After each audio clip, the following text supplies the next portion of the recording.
नमस्कार दोस्तों। आज हम बात करने वाले हैं झारखंड में हाल ही में हुई बड़ी नियुक्तियों और बदलावों के बारे में। 2024 से 2026 के बीच राज्य के पॉलिटिकल, एडमिनिस्ट्रेटिव और लीगल स्ट्रक्चर्स में जो काफ़ी बड़े और ऐतिहासिक चेंजेस आए हैं, उनका एक डीप और इम्पार्शियल एनालिसिस करेंगे। कोई लंबा चौड़ा लेक्चर नहीं, सीधे पॉइंट पर आते हैं और समझते हैं इन बदलावों की पूरी कहानी। तो सबसे बड़ा सवाल ये उठता है कि आखिर वो नए चेहरे हैं कौन जो आगे चलकर झारखंड का फ्यूचर शेप करने वाले हैं। पिछले कुछ महीनों में राज्य के अंदर नियुक्तियों की एक ऐसी लहर आई है जिसे समझना काफी इंटरेस्टिंग है। इस विश्लेषण में हम उसी लहर को डिकोड करेंगे ताकि पूरी पिक्चर बिल्कुल क्रिस्टल क्लियर हो जाए। चलिए देखते हैं कि आज किन टॉपिक्स को कवर करना है। इस पूरी जानकारी को आसानी से समझने और याद रखने के लिए हमने इसे 5 मेन हिस्सों में बांटा है। पहला, पॉलिटिक्स एंड टॉप लीडरशिप। दूसरा, एडमिनिस्ट्रेशन और पुलिस सेटअप। तीसरा, जुडिशरी और लीगल अपॉइंटमेंट्स। चौथा, कमीशंस और स्पेशल कमिटीज। और पांचवा, स्पोर्ट्स और नेशनल रिप्रेजेंटेशन। शुरुआत करते हैं पहले पिलर से, यानी politics and top leadership, setting the states vision. किसी भी राज्य की दिशा और विकास तय करने का काम यहीं से शुरू होता है। सबसे पहले बात करते हैं राज्य के संवैधानिक प्रमुख यानी गवर्नर की। 31 जुलाई 2024 को एक काफी बड़ा हैंड ऑफ देखने को मिला। संतोष कुमार गंगवार जी ने झारखंड के 12वें राज्यपाल के रूप में शपथ ली और इन्होंने सीपी राधाकृष्णन जी को रिप्लेस किया। एक जरूरी डिटेल यहां यह है कि नए राज्यपाल को शपथ झारखंड हाईकोर्ट के acting chief justice Sujit Narayan Prasad ji ने दिलाई थी। अब जरा इस इंप्रेसिव नंबर पर गौर करते हैं, 39,791। ये कोई रैंडम नंबर नहीं है, बल्कि बरहाट से हेमंत सोरेन जी की जीत का ये एक मैसिव वोटिंग मार्जिन है। और अगर 2024 असेंबली इलेक्शंस के ओवरऑल नंबर्स देखें तो जेएमएम अलायंस ने 81 में से 56 सीट्स पर जीत दर्ज की, जबकि एनडीए के खाते में 24 सीट्स आईं। इन्हीं चुनावी नतीजों के बेस पर 28 नवंबर 2024 को हेमंत सोरेन ने राज्य के 14th चीफ मिनिस्टर के रूप में शपथ ली। वैसे याद रखने वाली बात यह है कि सीएम के रूप में ये उनका चौथा कार्यकाल है। असेंबली के गठन की इस टाइमलाइन को जरा क्रोनोलॉजिकली समझते हैं कि आगे क्या हुआ। 28 नवंबर 2024 को प्रोफेसर स्टीवन मरांडी लगातार तीसरी बार प्रोटेम स्पीकर बने। उसके बाद 10 दिसंबर 2024 को राबिंद्रनाथ महातो लगातार दूसरी बार विधानसभा के छठे स्पीकर चुने गए। और फिर 7 मार्च 2025 को बाबूलाल मरांडी जी को फॉर्मली लीडर ऑफ ऑपोजिशन मान लिया गया।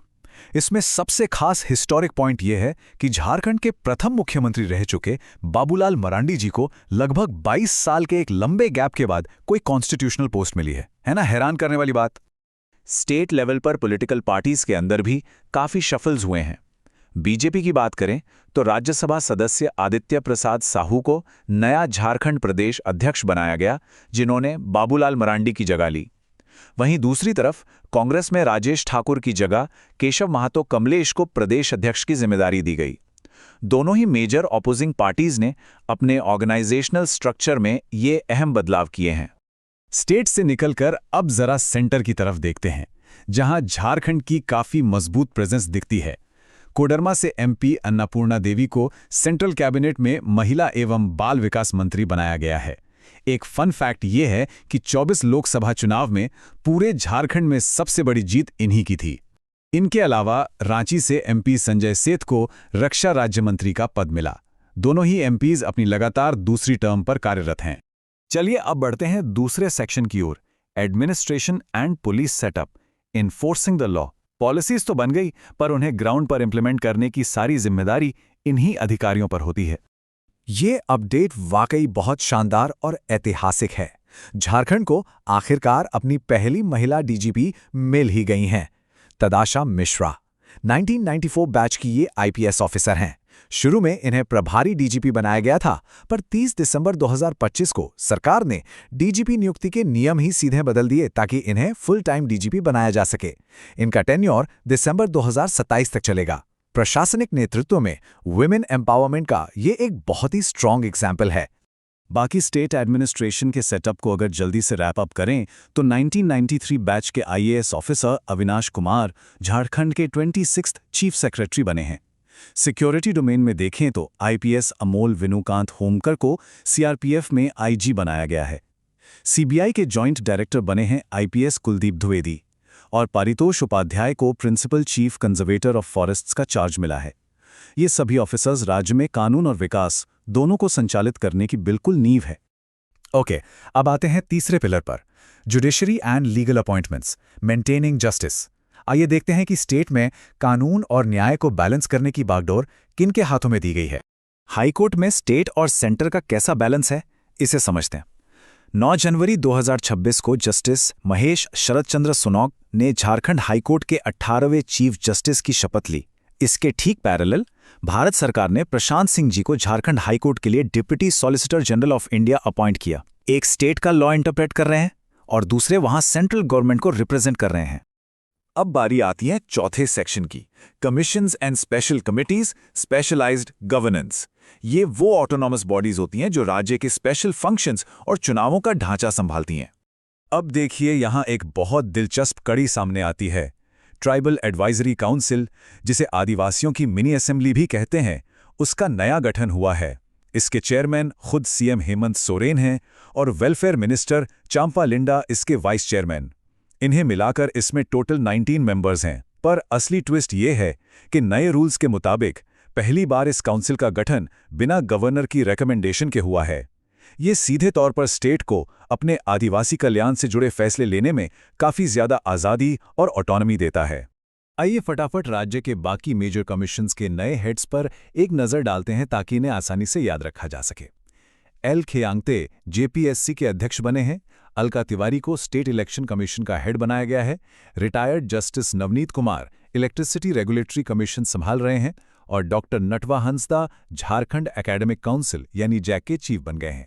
इससे बिल्कुल क्लियर पिक्चर मिल जाती है कि एग्जाम से लेकर इलेक्शंस और बिजली तक की संचालन कमांड किसके हाथ में है। और अब आते हैं इस चर्चा के सबसे प्राउड और आखिरी सेक्शन पर, sports and national representation, making the state proud.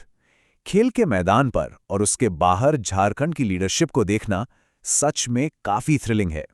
Cricket की बात करें तो झारखंड स्टेट क्रिकेट एसोसिएशन यानी JSCA का एडमिनिस्ट्रेशन बिल्कुल नया और स्ट्रीमलाइंड हो गया है। एक नई और स्ट्रॉन्ग लीडरशिप के तहत अजय नाथ शाहदेव JSCA के नए प्रेसिडेंट चुने गए हैं। संजय पांडे वाइस प्रेसिडेंट और अभिनाश घोष ट्रेजरर बने हैं। ये अपडेट सच में बहुत बड़ा है और इस बात का सबसे अच्छा उदाहरण है कि खिलाड़ी अब सिर्फ ग्राउंड पर नहीं बल्कि लीडरशिप में भी लीड कर रहे हैं। सिमडेगा की सलीमा टेते को भारतीय महिला हॉकी टीम का कैप्टन बनाया गया है, जो कि देश भर के लिए गर्व की बात है।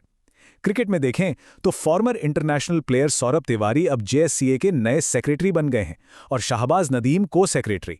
वहीं former shootball player Gautam Singh shootball federation of India के जनरल सेक्रेटरी बने हैं। ये बिल्कुल साफ दिखाता है कि मैदान का रियल एक्सपीरियंस अब एडमिनिस्ट्रेशन की क्वालिटी को बेहतर बनाने में इस्तेमाल हो रहा है। तो दोस्तों, इन सारे डेटा और नई अपॉइंटमेंट के इस सटीक विश्लेषण के बाद आखिर में एक बहुत बड़ा सवाल सोचने पर मजबूर करता है। 2024 से 2026 के बीच क्या ये नए नेता, प्रशासक और न्यायाधीश मिलकर झारखंड की तस्वीर पूरी तरह बदल पाएंगे? पॉलिटिक्स हो, लॉ एंड ऑर्डर हो या स्पोर्ट्स, नई एनर्जी तो हर जगह दिख रही है। अब देखना यह है कि ये सब एकजुट होकर स्टेट के फ्यूचर को किस दिशा में ले जाते हैं। उम्मीद है आज का ये पूरा विश्लेषण आपको इन्फॉर्मेटिव और काफी इंटरेस्टिंग लगा होगा। इन डेवलपमेंट्स पर आगे भी नजर बनाए रखिएगा। साथ जुड़ने के लिए बहुत बहुत शुक्रिया।